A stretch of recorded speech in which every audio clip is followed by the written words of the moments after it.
The villains in She-Ra are immensely likable, to maybe even the same degree as the heroes, even though their actions are often very bad. While Adora, Glimmer, Bow, and the rest of the heroes are just trying to survive, the Horde, led by characters like Catra and Scorpia, is trying to take over and rule the planet. In most stories, we would largely follow the heroes on Bright Moon as they fight back against the evil Horde, who would mostly be faceless grunts except for the one big bad and maybe a sadistic commander or two. We would only see the Horde when they're attacking our heroes or when our heroes are trying to stop them from attacking other people. We might get a little tragic backstory while the Horde character monologues or something, but for the most part, our empathy would lie with the heroes. But that's not the story that the people behind She-Ra chose to tell. Instead, we spend maybe as much time with the villains as we do with the heroes. Not only that, but many of the villains aren't what you'd expect a big bad Horde soldier to be. They can be kind, nervous, protective, and brilliant. The show asks us to empathize with them in a way we normally wouldn't with the villains of a show. And that gives us a really interesting, complicated look at the people and relationships that exist in She-Ra. So today, I want to look at why the show chooses to tell its story this way and explain why I think it makes for such a fun show.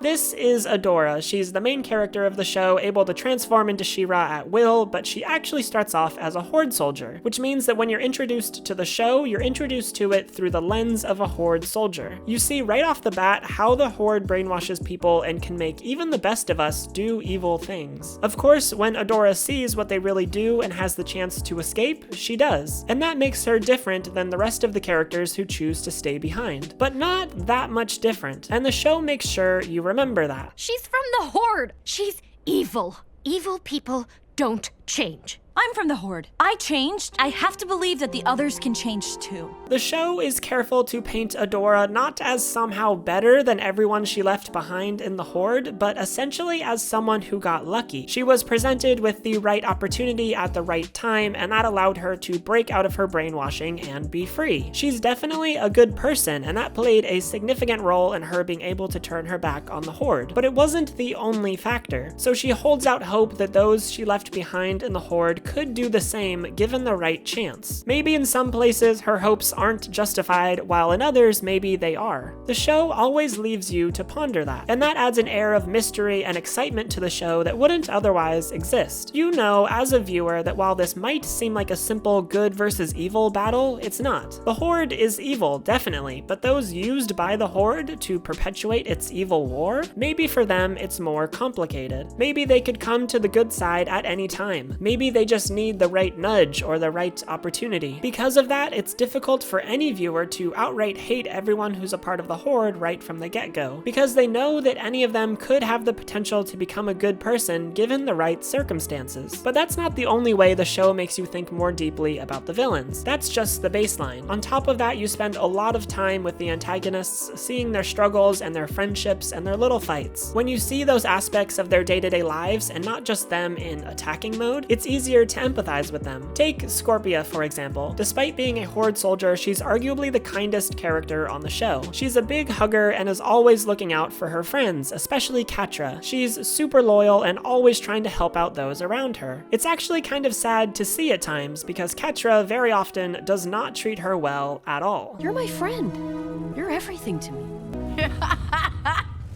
Are you stupid? I said leave! But Scorpia knows that Catra has had a hard life, and so she tries to help Catra anyway, even when she treats Scorpia like crap. It was so noble of you. You pushed me away in order to save me. It's a tough situation because you can understand why Catra is so mean. She was raised by a cruel and abusive mother, and that's all she's ever known. But at the same time, that doesn't justify her treating Scorpia like that. And so you watch Scorpia reach out to Catra over and over again, wondering if she's ever going to be able to get through to her, and you can't help but empathize with Scorpia. All Scorpia wants is for Catra to be happy and safe. She has the purest, most selfless intentions, and so of course you want her to achieve her goals. Even if she is a Horde soldier actively working towards the destruction of everything our heroes know and love. Because it's complicated. Scorpia is clearly a good person in her day-to-day life. The Horde's mission does not seem to be on her mind very often. All she wants is for the people in her life to be happy. She's a very likable character. You want her to be able to do better and to leave the Horde. And that's even before you learn about her backstory, which she talks about lightheartedly but is actually quite tragic. The Horde crash landed in my family's kingdom. We let them day.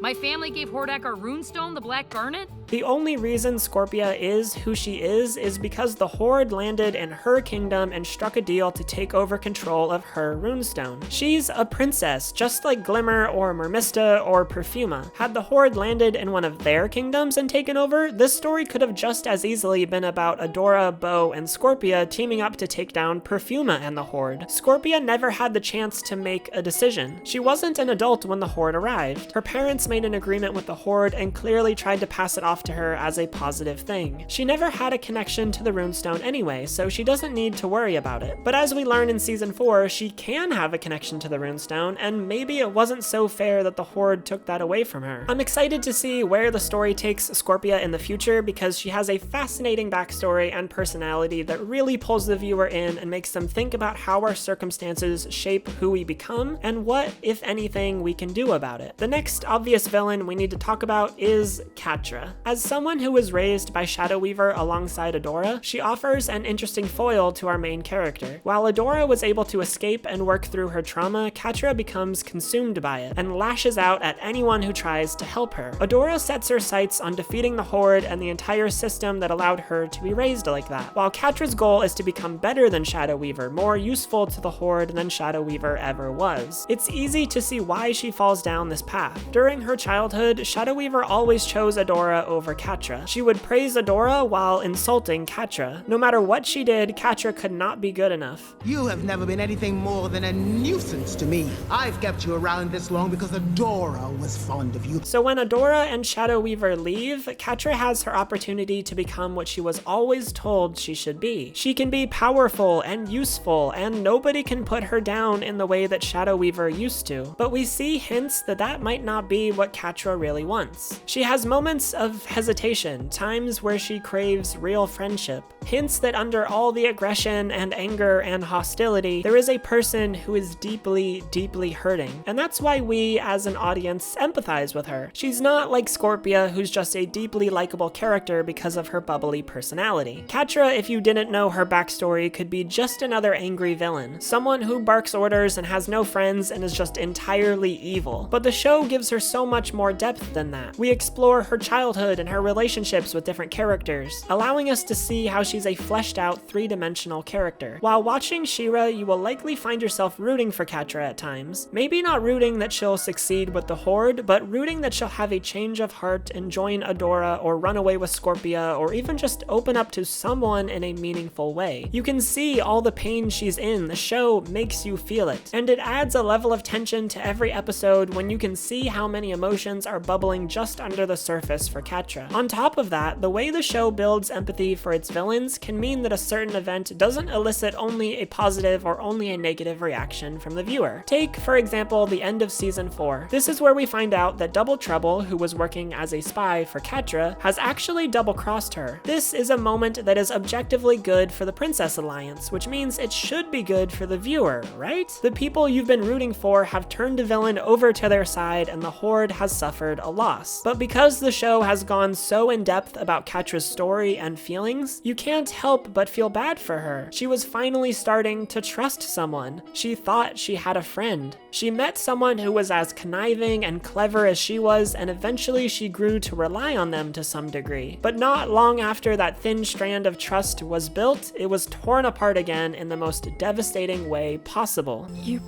betrayed me.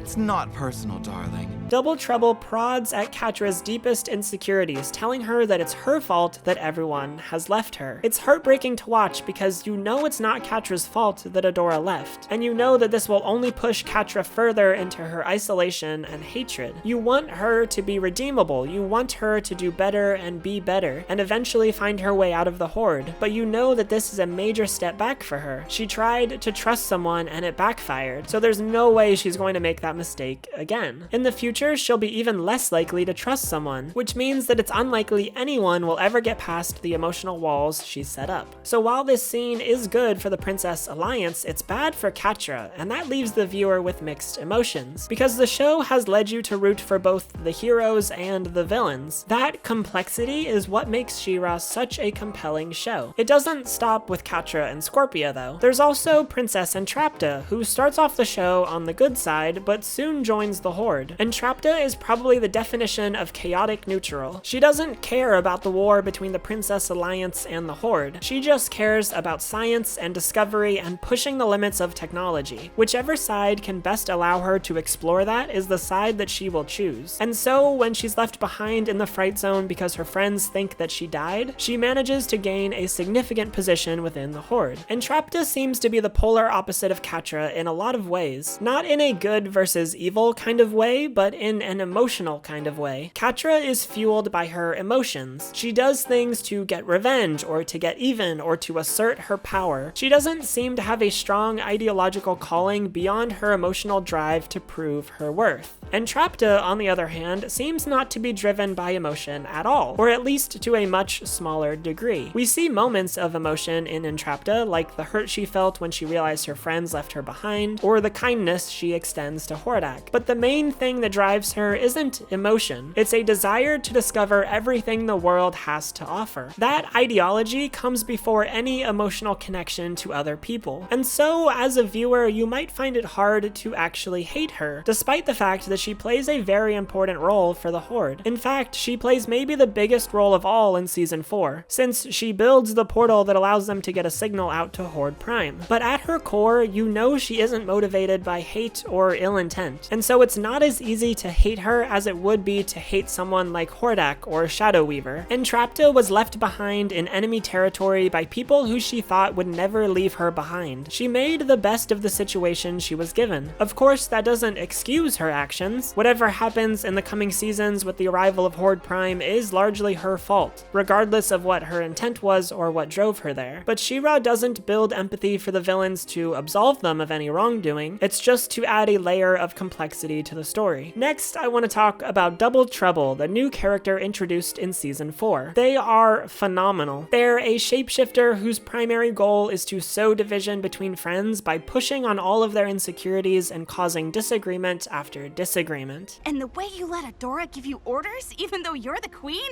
She wasn't giving me orders. It's the perfect way to explore these characters further while also driving the plot forward. Arguments that would otherwise end amicably are poked and prodded until the characters have to say what they're really thinking and feeling, which allows the viewer to get an in-depth look at what makes all of the characters tick. That's what makes characters relatable, seeing their flaws and the things that annoy them and how they respond to conflict with their friends. And the whole time, there's an underlying sense of urgency that keeps the viewer on their toes, because they're wondering the whole time, when will the other characters figure out that they're being played by Double Trouble? How long can they keep this up? Every close call, every near realization makes the viewer want to yell at their screen to let the heroes know about Double Trouble. It's an ingenious balance of character development, plot progression, and suspense. Double Trouble is an interesting character among the others in the Horde because we don't get much of a backstory for them. The rest of the villains have some level of backstory or at least history with the heroes, but Double Trouble is a blank slate. They're introduced as evil and then they go and do evil. They don't seem to have the emotional baggage that a lot of the other characters have. They just see a chance to cause chaos and make some money and they go for it. I think that's a refreshing change of pace. While every other character, even Big Bad Hordak himself, seems to have a weak spot, Double Trouble is just completely a chaotic mystery. The only meaningful relationship they really have is with Catra, and even then, as we've discussed, they betray her in the most crushing way possible. Double Trouble came into Season 4 and shook things up. Maybe the viewer doesn't immediately empathize with them in the same way that they do the other characters, but that keeps things interesting. You can't understand their motivations in the same way you can the other characters. Plus, I'm sure we'll see more from Double Trouble in the coming seasons as they build up a rapport with different characters and show us more of what drives them. And as a little aside, I'm just thrilled that there's a non-binary character in this show who's voiced by a non-binary person. They did an interview about the importance of their role that I'll link in the description, but overall, I just think it's representation done extraordinarily well. Next on our villain rundown, I want to talk about Shadow Weaver, the evil, abusive mother to Catra and Adora, who in Season 4 has somehow become just kind of like a chill gardener who teaches Glimmer some magic. Shadow Weaver is not a likable character, maybe not even a redeemable one. She's deeply hurt Catra and Adora in ways that they're both still dealing with, but the show still kind of wants you to empathize with her. Not so that you'll forgive her or like her, but so that you'll see her as a human. Shadow Weaver, like anyone, is not wholly bad or wholly good. She is a person who has done terrible things in her life and who now seems to be trying to be a little bit better. That's it. I think it's an interesting arc for a character and one I haven't seen very often. Normally, characters are either redeemed or defeated. Shadow Weaver exists in an in-between. She's hated but still there, and occasionally she helps the heroes. The show asks you to empathize a little bit with her, not necessarily because she deserves it, but because it's good to have empathy for others. The show does this by taking away all of her power and status and sending her directly to the Princess Alliance. And through their tolerance of her, the viewer grows to tolerate her too. Adora doesn't enjoy Shadow Weaver's presence, but she also doesn't want to kill her. In fact, Adora saves her by taking the poison out of her. I think it's clear that Adora doesn't like her, but she still doesn't want her to suffer, because a part of her journey is simply learning not to care about Shadow Weaver. This is in contrast to Catra, who becomes consumed by her hatred of Shadow Weaver to the point that it tortures her long after Shadow Weaver is actually gone from the Fright Zone. So Shadow Weaver becomes an interesting villain who the viewer can empathize with to a degree, not because she has a tragic backstory or becomes a good person, but because the viewer learns, along with Adora, to see Shadow Weaver as a complicated person who maybe at this point deserves apathy more than hatred. Then there's Hordak. I was surprised to see so much of his backstory in season 4. In the first season, he really seemed like the big evil who is evil just because. A classic case of world domination just for the sake of world domination. But then we learn that he has a tragic backstory too. As a failed clone of Horde Prime, he was hated and tossed aside. But then, in an effort to return to Horde Prime's good graces, Hordak decided that he needed to conquer Etheria to prove that he was good enough. Sound familiar? To me, it seems pretty close to Catra's story. She was tossed aside by Shadow Weaver and now wants to help the Horde win to prove that she is good enough. And yet, the two are fully at odds with each other because both of them need to be in control. Hordak even seems to develop some sort of feelings for Entrapta eventually. You are not a failure.